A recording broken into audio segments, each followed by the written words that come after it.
Bom, pessoal, novamente boa tarde. A aula começando agora, 10 minutinhos de tolerância para o pessoal entrar, para o pessoal chegar. Chegaram três alunas, então a ideia dessa aula, novamente, assim como as anteriores, é tirar a dúvida de vocês. A gente colocou o formulário no grupo, vocês viram, poderiam colocar lá as dúvidas que vocês tinham, as questões que vocês tinham mais dúvidas para a gente poder selecionar e trazer para vocês. Como vieram poucos alunos, a gente vai abrir aí para vocês falarem o que vocês têm dúvidas, alguma questão, algum assunto, para ser mais específico para vocês que estão aqui, né?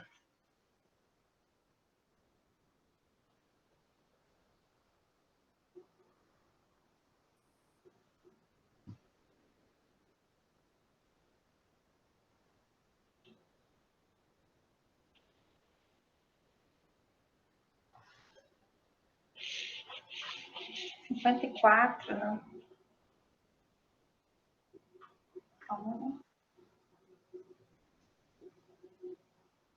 54 do capítulo 3. Não sei se essa foi uma das que eu fiz. A gente pode dar uma olhadinha agora.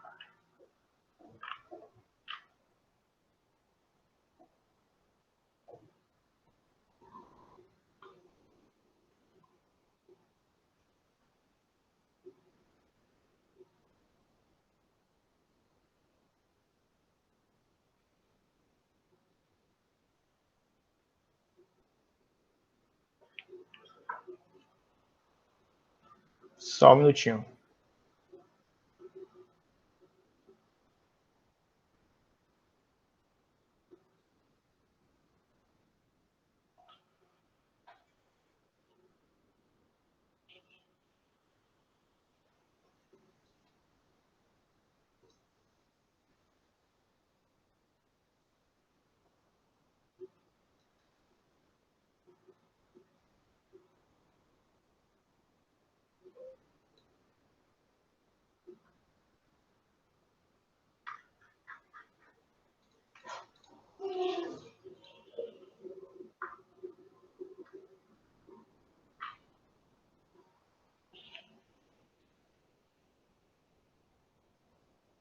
Bom, pessoal, essa não tinha sido uma das questões selecionadas para fazer, mas a gente pode discutir agora aqui, falando mesmo um pouco, né? Porque eu não tinha preparado, a gente não tinha preparado nenhum slide para ela, como a gente preparou para algumas outras. Deixa eu só apresentar a tela do livro.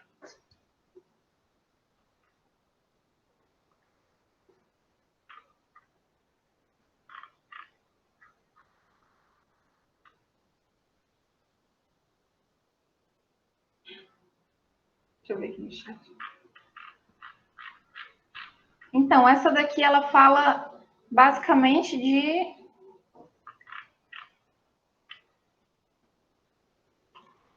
Não apresentei.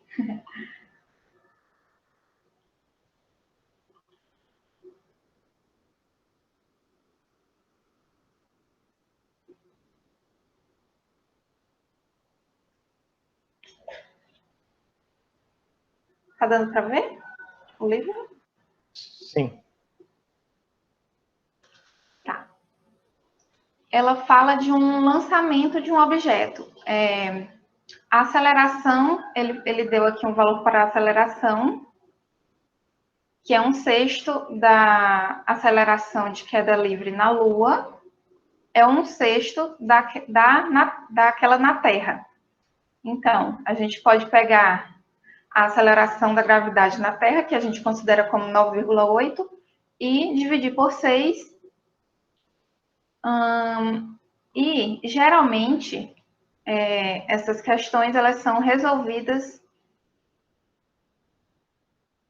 utilizando a equação, esse grupo de equações, acho que está aqui. Esse grupo de equações. Então, lá, eu tenho a aceleração certo? E eu quero saber a velocidade inicial. Então, eu não tenho dados a respeito de posição, pelo que eu lembro lá de ter lido. Então, provavelmente, eu vou utilizar essa que tem aceleração e que tem velocidade. Também não sei se tem dados a respeito do tempo, porque se não tiver, a gente utiliza Torricelli. Deixa eu voltar lá. Por aí. 4, não é isso?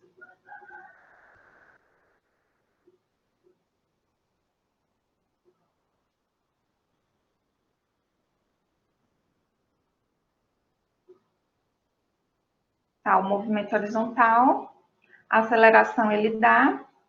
Qual deve ser a velocidade do pacote na boca do cano, de modo que ele percorra a distância ao redor da Lua e retorne à sua localização original. Tá. E aí a gente tem que ver, ele já deu aqui a distância ao redor da Lua, então a gente tem que considerar o perímetro da Lua, acredito. E aí a gente tem a aceleração. Ia falar alguma coisa, Tati?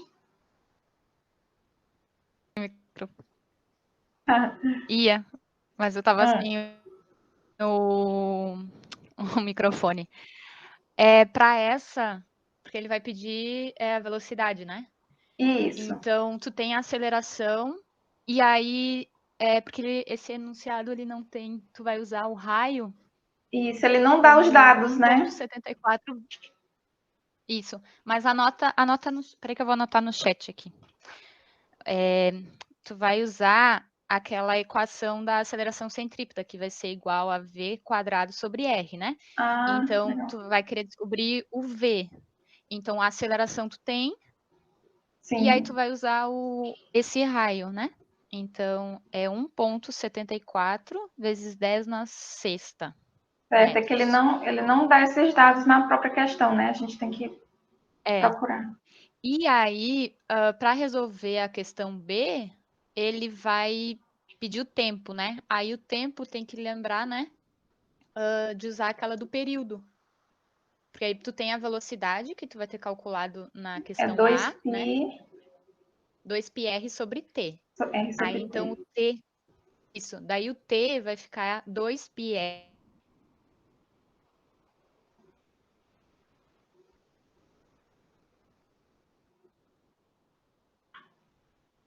Oi.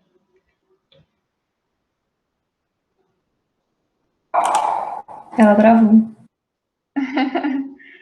Tá, mas então, vamos lá para a equação do... Enquanto ela volta. Bom, o período vai ser T é igual a 2πr sobre V.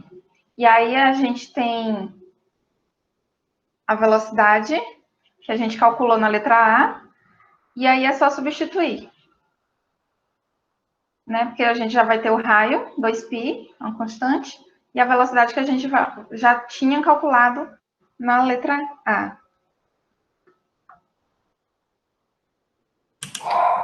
Pode voltar um pouco só a fórmula que você usou na A para poder achar a velocidade? Eu não perdi um pouco. Certo. Então, você pode utilizar já essa daqui, ó. Já essa 3.17 para fazer a letra A e a 3.18 para fazer a letra B. Tá bem mais fácil, bem mais simples. Mas e o raio? O raio é que ele não deu, mas é uma volta completa ao redor da Lua. Aí, o raio vai ser o raio da Lua. No caso, se não me fora da questão. Isso, se não me engano, tem essa lista lá no final do livro. Não, tá bom. Entendi, obrigada. E a aceleração é a que vai ser 1/6 da aceleração da Terra. Sim, tá ok. Obrigada.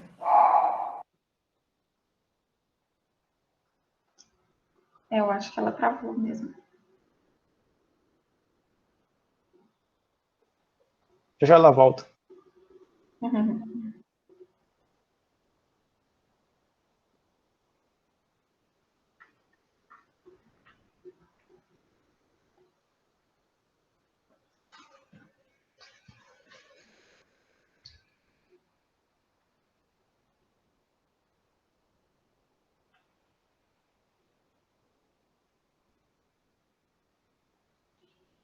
Só um minutinho, estou organizando aqui as páginas. Ficou confuso, baguncei tudo. Páginas do quê? As páginas do PDF aqui. Ah, sim.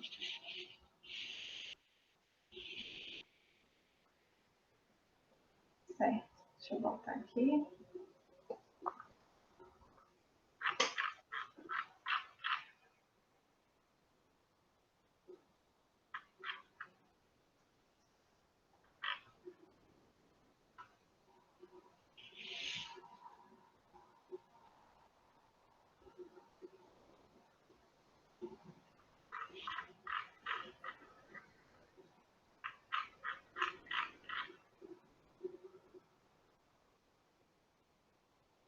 Oi, eu fiquei falando sozinha. Foi, mas deu certo. Tá, eu ia colocar no chat, claro? Sim, mas eu acho que tem até no final do livro, não tem? Esses dados a respeito do raio da Lua. Tá, eu vou colocar... Eu não sei até que parte vocês me ouviram falar, porque quando eu fui Não, mas voltar pro eu chat... concluí aqui. Pode ficar tranquilo. Ah, tá. Tá bem. Então, eu vou colocar só esses dados aqui e o resultado, né?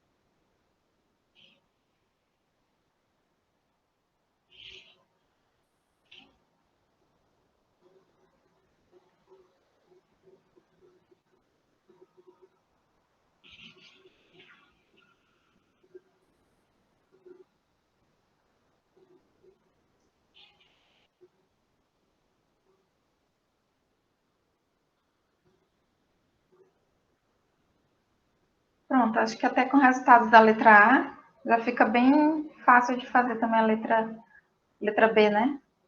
Vai utilizar esse resultado.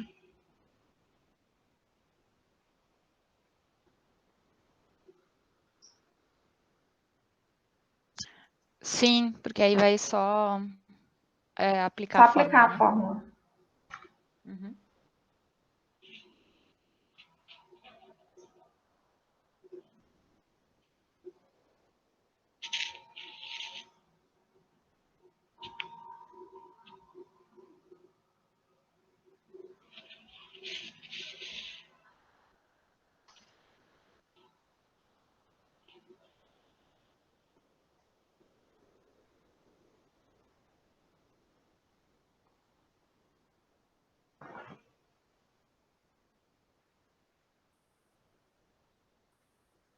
Acho que alguém tinha colocado aqui no chat sobre... É porque aí sumiu pra mim, né? Alguma objetiva? Ah, sim. Foi, Mari perguntou a objetiva 1 e o problema 2 do capítulo 3. Tá. Objetiva 1. Tá, o problema 2 estava até preparado para vocês mesmo. Objetiva.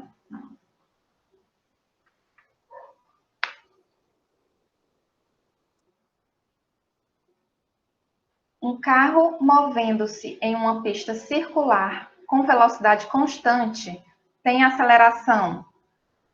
Bom, sempre que é um movimento circular, existe aceleração. Logo, ela não vai ser zero. Na direção da velocidade, direcionada para longe do centro da sua trajetória, direcionada para o centro da sua trajetória ou com a direção que não pode ser definida pela informação dada. Bom, a aceleração ela é sempre tangente à aceleração, se o movimento é circular e a velocidade é constante, a aceleração vai ser tangencial ao sentido do movimento, como mostra aqui na figura... Nessa figura. Aqui a gente pode ter uma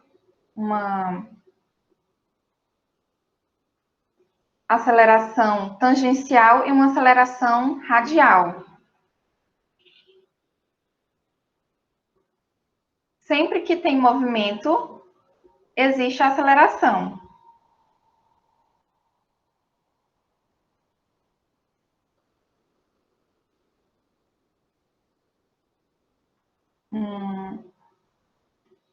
A questão... Problema 2 agora, né? Deixa eu encontrar aqui o problema 2.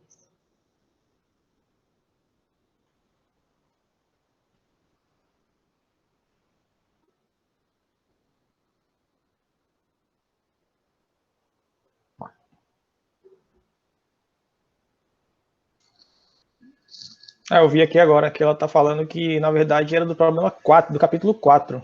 Mas você pode terminar essa questão 2 aí para já deixar salvo. Mas a dúvida era no problema 2 do capítulo 4? Isso. Mas pode terminar do capítulo 3 aí também.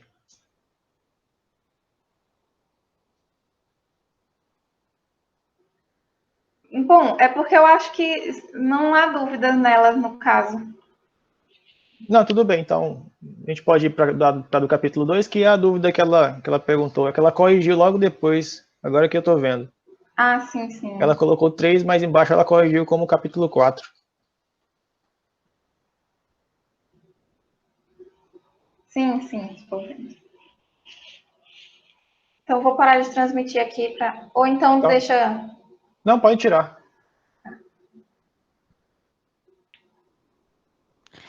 Essa objetiva 1, ela é muito boa. Do capítulo 4. Deixa eu só preparar aqui o livro.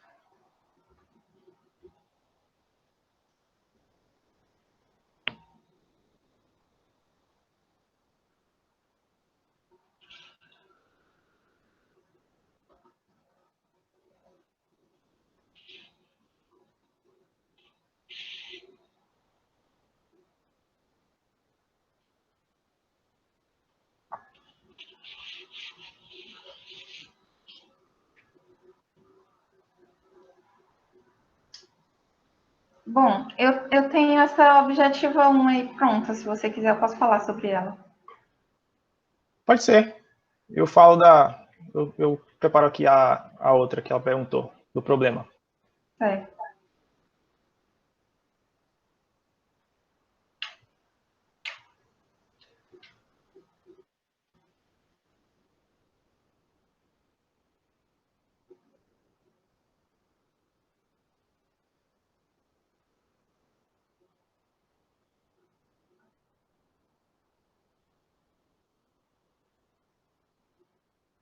Bom, tá compartilhado, né, a tela com vocês do livro? Tá. Certo. A questão 1, ela pergunta sobre... para classificar as bolas de neve de acordo com o módulo da força total exercida sobre cada uma delas. No geral, a força que está exercida nas bolas de neve é a força peso, certo? Então, a força peso é descrita como m vezes g, a massa vezes a aceleração da gravidade. Logo, a velocidade, ele fala aqui também que a velocidade aqui é constante, né? Eu acho. Se move com diferentes velocidades. Isso, se move com diferentes velocidades. Então, a gente considera como sendo uma velocidade constante. Aí, para considerar essa força, que é a força peso, a gente vai pegar a massa e multiplicar pela aceleração da gravidade. Todas elas estão sob o efeito da aceleração da gravidade. Logo, Caiu só também? interessa... Vocês estão me ouvindo? Estamos. Travou. Bom, voltando. Logo, só interessa aqui o valor da massa, pois a massa vezes a aceleração dá a força da gravidade e é a única força que está atuando no sistema. Aí, para classificar as bolas de acordo com a força, basta classificar quem tem a maior massa até quem tem a menor massa. Deu para entender? Sim, sim. Pronto, só vai precisar da massa da bola de neve. Então, no caso, a velocidade aí foi colocada como forma de distração. Exatamente, quase uma pegadinha dessa questão. Certo, obrigada. Não sei se o Anderson travou. Não, estou aqui, sim. Para falar agora sobre a questão 2 do capítulo 4 do problema, né? Só esperar a Edu ele parar de compartilhar a tela. Pronto.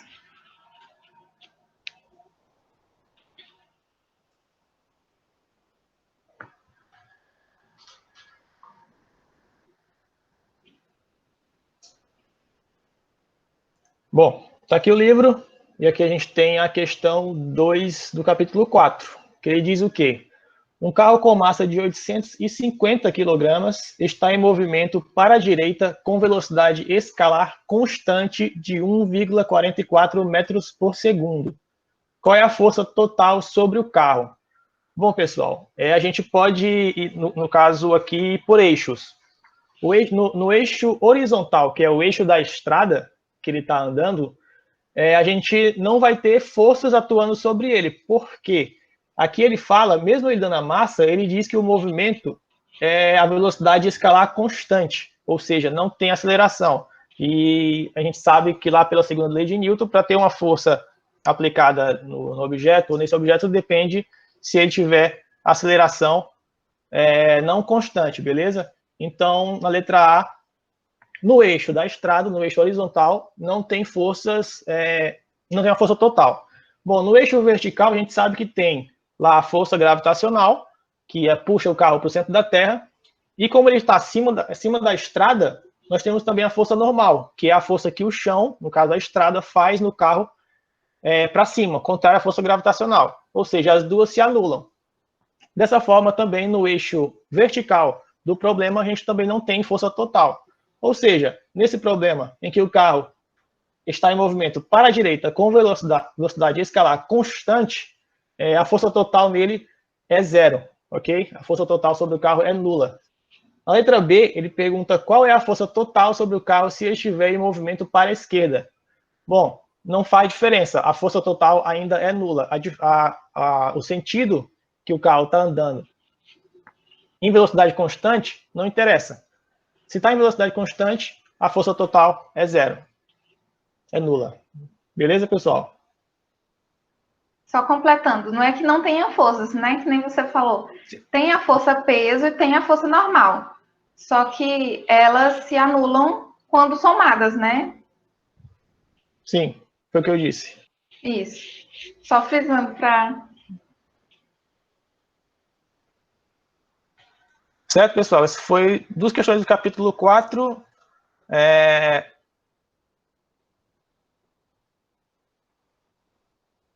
eu ver se tem uma coisa aqui no chat. Não, pronto. Então, pessoal, só voltando aqui para o capítulo 4, as questões que vocês mais vão usar também é a questão de diagrama de força, saber interpretar as questões. Essa parte vocês estão tão bacana, estão entendendo.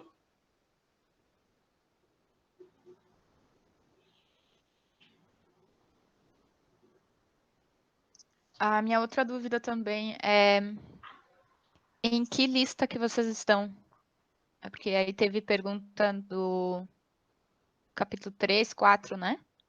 Vocês já chegaram no capítulo 5, por exemplo?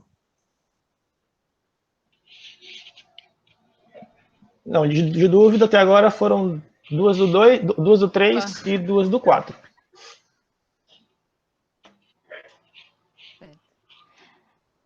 É porque a gente, na aula passada, que a gente fez às 13 horas, a gente abordou já alguns exercícios do capítulo 5. Então, aquela aula também vai ficar disponível para vocês depois naquele canal do YouTube. Então, vocês, por mais que não tenham chegado ainda na lista, vocês vão poder assistir aquela aula para ajudar vocês.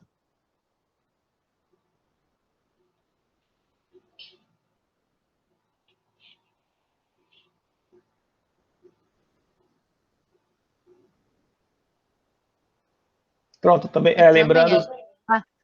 Pode falar.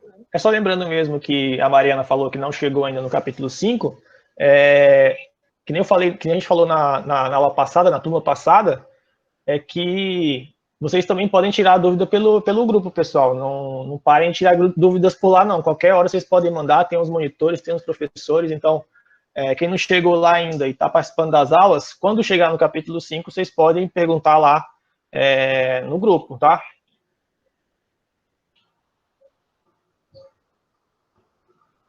Pode falar, Tatiane.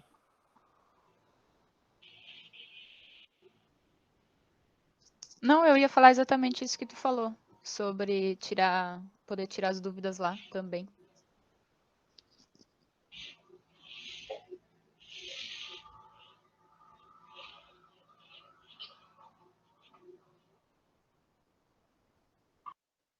E aí, pessoal, mais alguma coisa?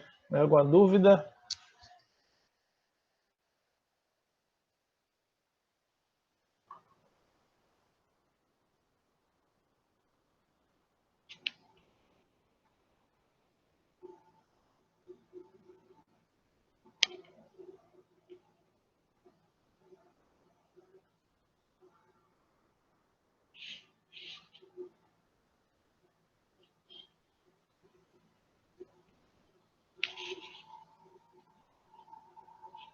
Certo, quais selecionaram, né? Bom, a gente, como a gente já tinha feito aquela aula de dúvidas, de questões, e a gente fez algumas questões do capítulo 2, para essa a gente acabou pedindo, selecionando mais ali daquele formulário, que poucas pessoas até preencheram as dúvidas naquele formulário, a gente selecionou algumas questões do capítulo 3, 4 e 5. Acho que a Eduília fez algumas do 3, ela pode dizer quais que ela selecionou, preparou aí os slides. Algumas questões de movimento circular uniforme, e fiz a questão 2, que eu pensei que ela tinha perguntado até sobre ela, que é mais sobre vetores, e aí vai velocidade e tal. E também tem uma de movimento relativo, e é basicamente isso.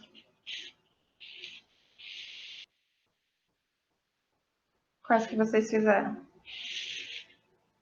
Isso, do capítulo 4, deixa eu colocar... Eu vou colocar aqui no chat as questões que eu preparei aqui para falar para vocês.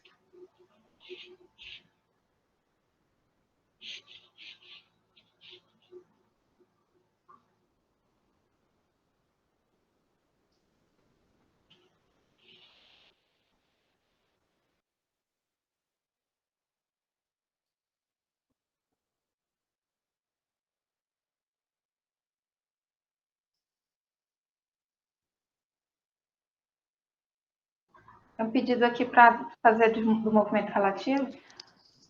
Como Diga. a maioria...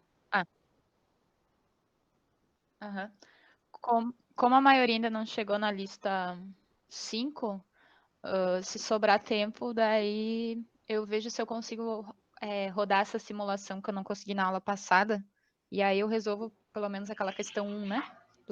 Da lista do capítulo 5. Mas aí pode fazer essa do movimento relativo primeiro. Pronto.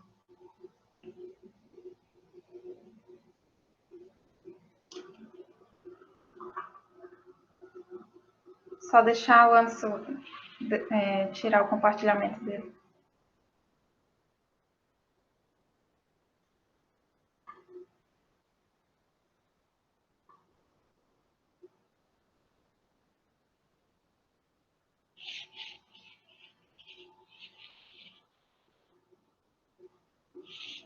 Certo. Então, eu preparei a questão 34 do capítulo 3, que ela é de movimento relativo, e ela diz: quanto tempo leva um automóvel viajando na faixa esquerda a 60 km por hora para ultrapassar outro viajando na faixa da direita a 40 km por hora, se os para-choques dianteiros dos carros estão separados inicialmente por 100 metros.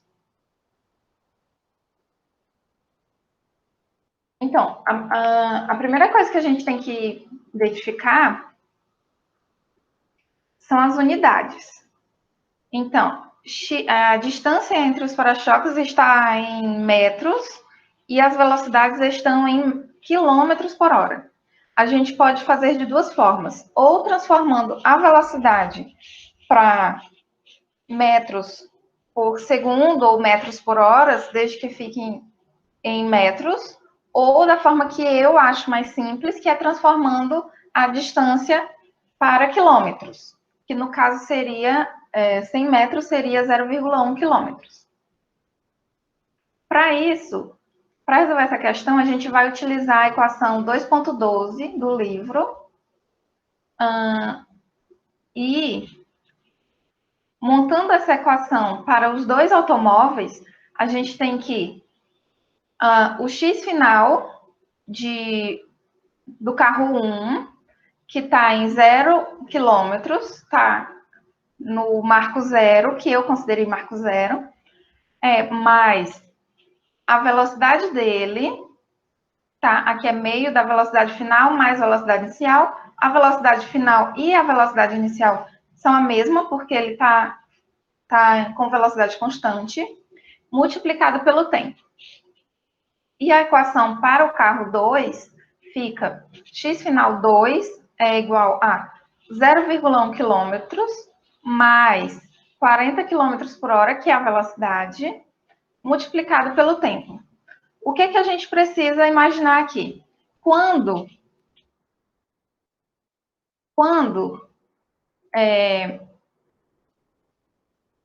tempo leva para um automóvel ultrapassar o outro? É justamente quanto tempo leva para a parte dianteira desse carro, pelo menos se igualar à parte dianteira. Ou seja, o x final tem que ser o mesmo. Você igualando o x final de 1, que é essa equação, com o x final do 2, que é essa equação, você vai ter só uma variável, que é a variável do tempo. E dessa forma que você vai conseguir resolver a equação e encontrar o valor do tempo.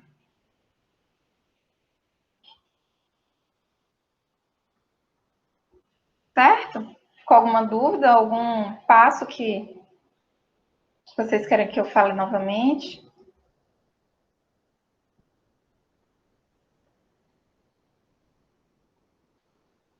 Certo, então.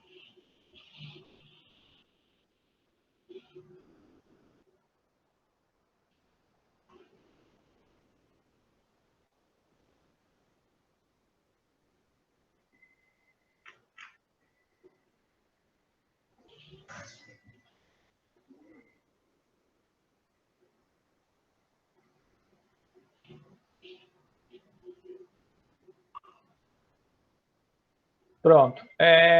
Cecília pediu aí a questão 10 do capítulo 4. Deixa eu colocar aqui.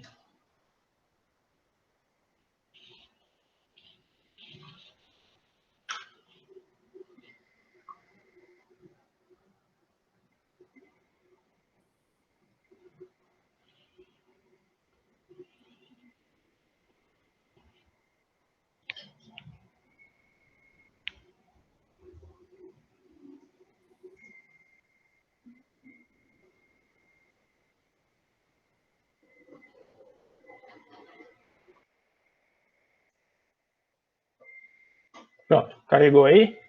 Então, pessoal, a questão 10 do capítulo 4, o problema, ela é uma questão que a gente precisa trabalhar ali com os versores unitários, tá? A questão 10 é uma questão de resolução direta, aplicação de fórmula. Então, vamos ler ela aqui com atenção. Além da força gravitacional, um corpo de 2,8 kg é submetido a outra força constante. O corpo parte do repouso e em 1,2 segundos experimenta um deslocamento de 4,2 metros na direção de Y, no caso do eixo X, o eixo horizontal, e de menos 3,3 na direção J, que é a direção do eixo horizontal, que é o eixo Y. Em que a direção J, que falando agora, que a direção J é a vertical para cima, no caso, o nosso padrão, que é o eixo Y. Determine a outra força. Então, pelo que a gente viu, o objeto está sujeito a duas forças. Uma delas é a gravitacional, que a gente conhece, que é m vezes a aceleração gravitacional, g. A segunda é a que ele quer que a gente calcule. Bom, o corpo parte do repouso, então a gente tem aí uma velocidade inicial zero, a massa do corpo de 2,8 kg, e o corpo está aqui parado em repouso. Após 1,2 segundos, ele está em uma posição que a questão já deu, que está em termos dos versores unitários, na direção X, na direção Y, e ele quer que calcule a força. Beleza. O que a gente pode fazer aqui, pessoal? Para a gente calcular a força de todo o sistema, a gente tem que calcular a força total utilizando todas as forças que são exercidas no corpo. No caso, repetindo, são duas, a força gravitacional e a força que a gente quer calcular. Ou seja, a força total do sistema atuando na nossa massa é a força gravitacional mais a força 2, que é igual à sua massa vezes a aceleração do objeto. Bom, a partir dessa equação aqui, a gente tem duas incógnitas. A gente não sabe qual que é a força 2 e a gente também não sabe qual que é a aceleração do objeto no movimento que ele parte do repouso até o ponto que a questão quer que a gente calcule. Bom, mas a gente pode calcular essa aceleração a partir daquelas equações do capítulo 2. Bom, o que a gente tem aqui? A gente tem a velocidade inicial, que é zero, a gente tem o deslocamento e tem o tempo. Bom, no caso, usando essa equação aqui, a terceira, a gente pode calcular a nossa aceleração. A gente tem o deslocamento, x de f e menos x final menos x inicial, que ele deu. A velocidade inicial, como ele partiu do repouso, é nulo. Esse termo aqui vai embora. E a gente tem também o tempo, que é 1,2 segundos, que é o tempo que ele quer que a gente... É o tempo que ele deu o deslocamento do objeto. Sobrando só a aceleração. Como só tem uma incógnita, a gente pode fazer esse cálculo e achar a aceleração do objeto. Achando a aceleração do objeto, aqui, mas com a nomenclatura que a gente está usando, mais específico aqui. Achou a aceleração do objeto, a partir dessa equação, ou aqui, para quem lembra do capítulo 2, dessa forma, a gente substitui nessa equação da força total. Dessa forma, a gente só fica sobrando a força 2. A força gravitacional é mg, a força 2 é o que a gente quer achar, m a gente tem, e a aceleração a gente acabou de calcular. Dessa forma, a gente encontra a força 2 em termos dos versores unitários, pessoal. Certo? Então, é basicamente isso. Vai achar um valor para a direção x, no caso, versor y, e a força na direção y, do eixo y. Bom, essa é a questão 10, pessoal, do capítulo 4. Alguma dúvida?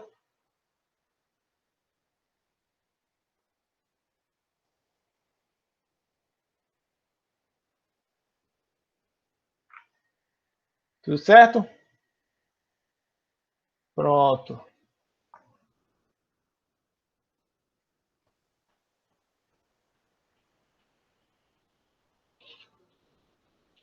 Bom, pediram também aqui a 47 do capítulo 3. Não tinha preparado ela, mas vamos lá ver o que a gente pode falar sobre ela agora.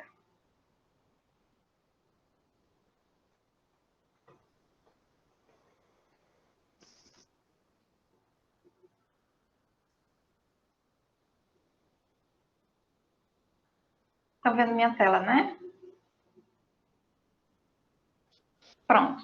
Na questão 47, ele fala: um jogador de basquete está em pé a 10 metros da cesta. 10 metros aqui na horizontal.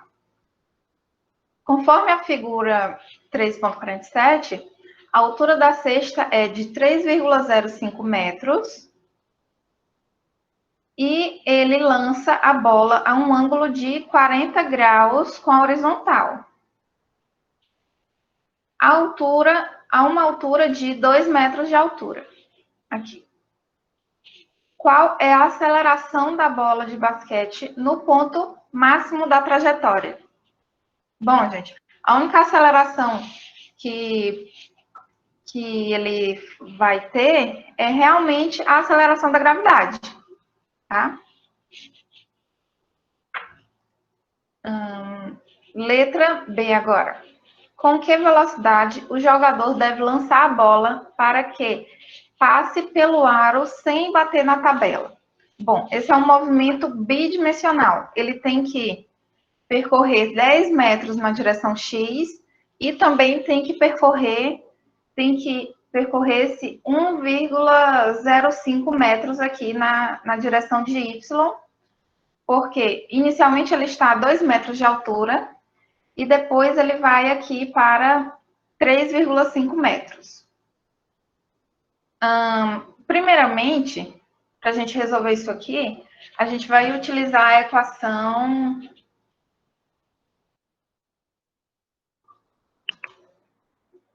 A equação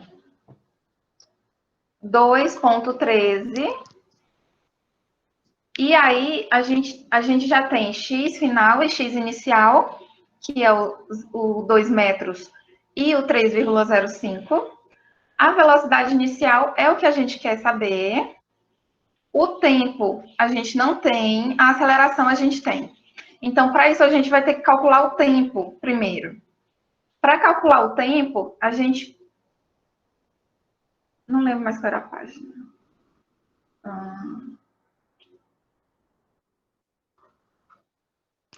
Para calcular o tempo, a gente vai utilizar do artefato que é o seguinte. A gente sabe que no eixo X, esse objeto ele está em um movimento uniforme, não tem aceleração. Ou seja, a velocidade é igual a ΔX sobre ΔT. Daí a gente pode tirar o tempo. A gente tem a velocidade, que é o que a gente quer descobrir.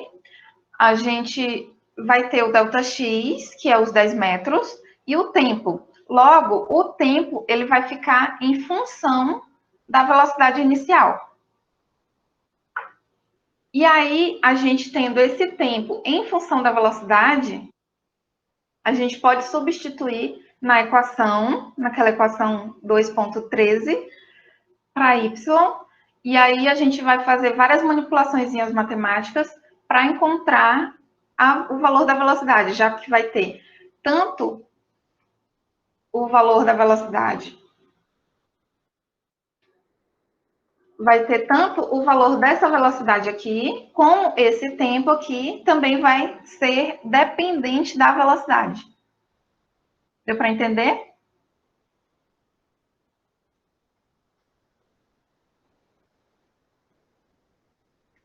Repetindo, o tempo que a gente vai encontrar vai ser de acordo com o eixo X, porque o movimento lá é uniforme, não tem aceleração. E aí a gente vai encontrar o tempo que vai ser ΔX sobre a velocidade que é o que a gente quer. Vai ficar uma incógnita. Vai ser T igual a os 10 metros dividido pela velocidade. Aí a gente pega esse valor de tempo, que é 100 metros, ou 10 metros dividido pela velocidade, que vai ser essa mesma velocidade aqui. E aí a gente vai ter essa equação em função de y, tá? Aqui não vai ser x, vai ser y. Exatamente, igual aí, tá aí no chat. Aí, aqui vai ser y final, 3,5, y inicial, que é 2 metros, a velocidade, que é o que a gente quer descobrir, o tempo, que vai ser esse tempo que está aí no chat, a aceleração, que é a aceleração da gravidade, e novamente o tempo em função de V da velocidade. Isso, bem lembrado. A velocidade na direção, certo? Então, vai ser... Aí vocês vejam aí se é cosseno ou se é seno.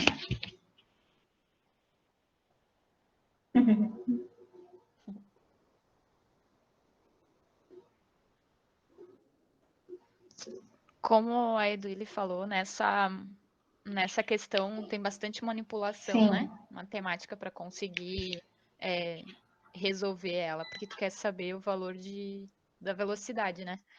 Então vai ser um substitui aqui, isola ali. Uhum. E aí só tem que cuidar, eu acho, para na hora que colocar o valor certinho, né, do Y, né, das distâncias da posição. Exatamente. Eu acho que talvez é o que vai, onde pode dar alguma errada, alguma coisa. Isso. É mais manipulação matemática do que realmente um raciocínio muito complexo. Ela não é tão difícil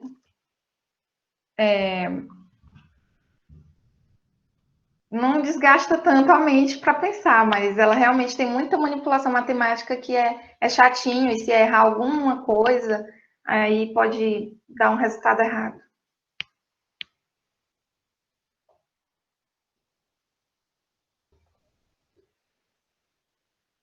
O X vai ser os 10 metros. O X ali que tu vai usar nesse que eu coloquei ali no chat, T igual a 10 metros, esse vai ser o delta X. Isso. Ele sai aqui dessa posição e ele tem que percorrer 10 metros para chegar até a cesta. E o Y é a altura inicial, que é aqui em 2 metros, e a altura final aqui em 3,05.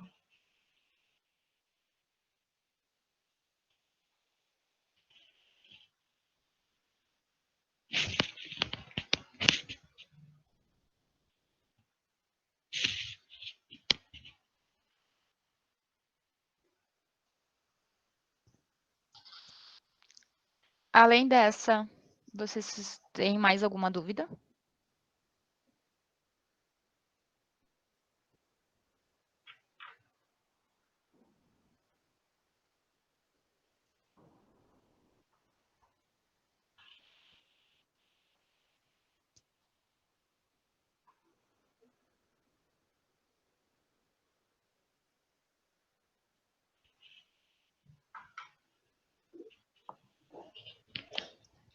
Pronto, então, como a gente já tinha dito, qualquer dúvida, né? Também estamos lá no nosso grupo. Tem também os monitores. Se acanhe, não. Vocês têm procurado a monitoria?